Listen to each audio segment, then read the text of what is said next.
গত ভিডিওতে আমরা দেখেছি বিপরীত ম্যাট্রিক্স কাকে বলে, আর আজকে আমরা দেখব বিপরীত ম্যাট্রিক্স তুমি কিভাবে নির্ণয় করতে পারো, অর্থাৎ ফাইন্ডিং ইনভার্স ম্যাট্রিক্স। এই ক্ষেত্রে তোমার খেয়াল রাখতে হবে এতে মূলত 4টি স্টেপ রয়েছে। ফার্স্ট স্টেপে বলা হয়েছে যে নন সিঙ্গুলার কিনা সেটা আমাকে আগে চেক করে নিতে হবে।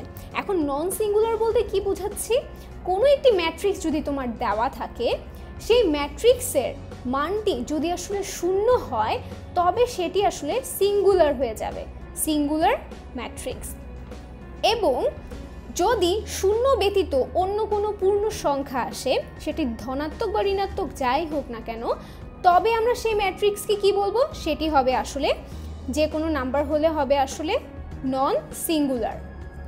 নন সিঙ্গুলার যখনই দেখবে যে কোনো ম্যাট্রিক্সের ডিটারমিনেন্ট বা মান আসলে নন সিঙ্গুলার, তখনই কিন্তু আমরা আসলে তার ইনভার্স ম্যাট্রিক্স বের করতে পারবো, আদারওয়াইজ আমরা তার ইনভার্স ম্যাট্রিক্স বের করতে পারবো না। সো প্রথম স্টেপ হচ্ছে নন সিঙ্গুলার কিনা সেটা আগে চেক করতে হবে। দ্বিতীয় স্টেপটি হচ্ছে যে ম্যাট্রিক্সটি দেওয়া থাকবে সেই ম্যাট্রিক্সের কোফ্যাক্টর ম্যাট্রিক্স বের করতে হবে, যা আমরা ইতোমধ্যে শিখে ফেলেছি। থার্ড স্টেপটি হচ্ছে সংযুক্ত ম্যাট্রিক্স বের করতে হবে, অর্থাৎ তুমি যে কোফ্যাক্টর ম্যাট্রিক্সটি পেলে সেই ম্যাট্রিক্সকে তুমি যদি ট্রান্সপোজে পরিণত করো তবে কি তুমি আসলে ওই ম্যাট্রিক্সটির সংযুক্ত বা অ্যাডজয়েন্ট ম্যাট্রিক্স পেয়ে যাবে। এবং যে লাস্ট স্টেপটি রয়েছে সেটি হচ্ছে ওই অ্যাডজয়েন্ট ম্যাট্রিক্সকে তুমি কি করবে, যে ম্যাট্রিক্স থাকবে সেই ম্যাট্রিক্সের মান দ্বারা ভাগ করবে। সেই ক্ষেত্রে যে টোটাল আউটপুটটা পাবে সেটি হবে মূলত তোমার বিপরীত ম্যাট্রিক্স। আসো একটি উদাহরণ দ্বারা আমরা জিনিসটি লক্ষ্য করি। সেটি হচ্ছে বলা হয়েছে যে এ আমার একটি ম্যাট্রিক্স। এই এ ম্যাট্রিক্সের উপাদানগুলো কি কি? এ ম্যাট্রিক্সের উপাদানগুলো হচ্ছে 4 1 -5 -2 3 1 3 -1 4। এক্ষেত্রে আমাকে এ ইনভার্স বের করতে বলা হয়েছে। আমি কি বলেছি, ফার্স্ট স্টেপ ছিল নন সিঙ্গুলার কিনা সেটি আগে বের করতে হবে। সেটি বের করার জন্য আমি কি করব, এ এর ডিটারমিনেন্ট অর্থাৎ এ এর নির্ণায়কটা আমি বের করব, অর্থাৎ modulus of A is equal to হবে, তুমি এখানে সিম্পলি নির্ণায়কটা ব্যবহার করবে 4 3 4 12 12 মাইনাস, আর এখানে রয়েছে -1, দ্যাট মিনস মাইনাসে মাইনাসে +1। এটি প্লাস হয়েছে, এরপরটি কি আসলে হবে মাইনাস, একটা প্লাস একটা মাইনাস, একটা প্লাস একটা মাইনাস, এভাবে করে এটি আসলে আগাবে। এরপরের এলিমেন্টটি হচ্ছে 1। তো 1 যদি থাকে, 1 ক্ষেত্রে কি করব, 4 দুগুণে 8 অর্থাৎ -8 মাইনাস 3 আর 1 গুণ করলে হয় 3।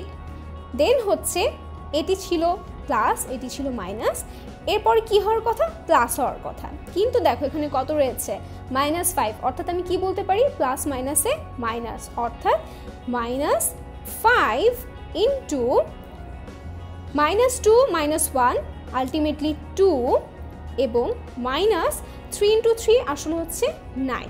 দেখি আসলে এটি আসলে নন সিঙ্গুলার হয় কিনা।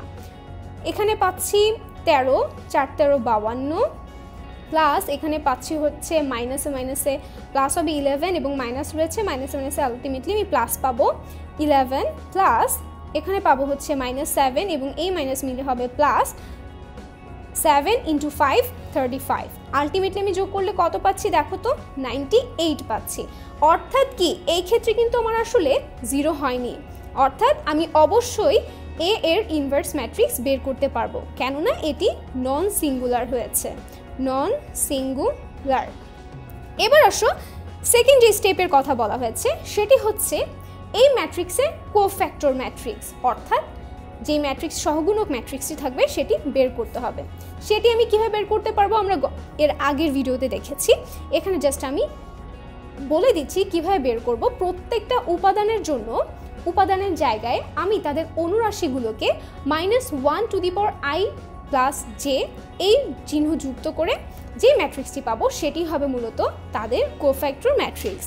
তাহলে তেমন যদি আমি করি কি পাচ্ছি, কোফ্যাক্টর অফ এ পাচ্ছি, আসলে এটা হচ্ছে আমার একটা স্টেপ, কোফ্যাক্টর অফ এ পাচ্ছি আসলে একটু বড়, তাহলে 4 এর জন্য আমি পাচ্ছি কত, 3 -1 1 4 1 এর জন্য আসলে কত পাচ্ছি, যেহেতু এটি প্রথম রোয়ে রয়েছে কিন্তু দ্বিতীয় কলামে, অর্থাৎ কি 1 + 2 আসলে 3, আলটিমেটলি এই চিহ্নটা আসলে হয়ে যাবে প্লাসে মাইনাসে মাইনাস, অর্থাৎ -2 3 1 4।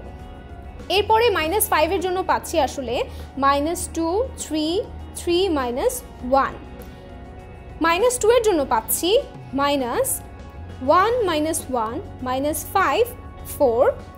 এখানে পাচ্ছি 3 এর জন্য, 3 এর অনুরাশি হচ্ছে 4 3 -5 4, এবং লাস্টে 1 এর জন্য পাচ্ছি আসলে -4 3 1 -1।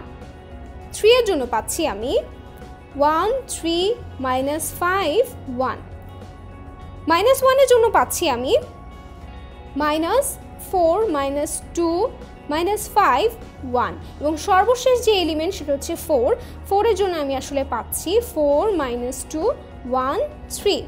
এটি হচ্ছে আসলে আমার এ ম্যাট্রিক্সটির কোফ্যাক্টর ম্যাট্রিক্স। আসলে এবার আমরা একটু ক্যালকুলেশন করি যে আসলে কি হয়।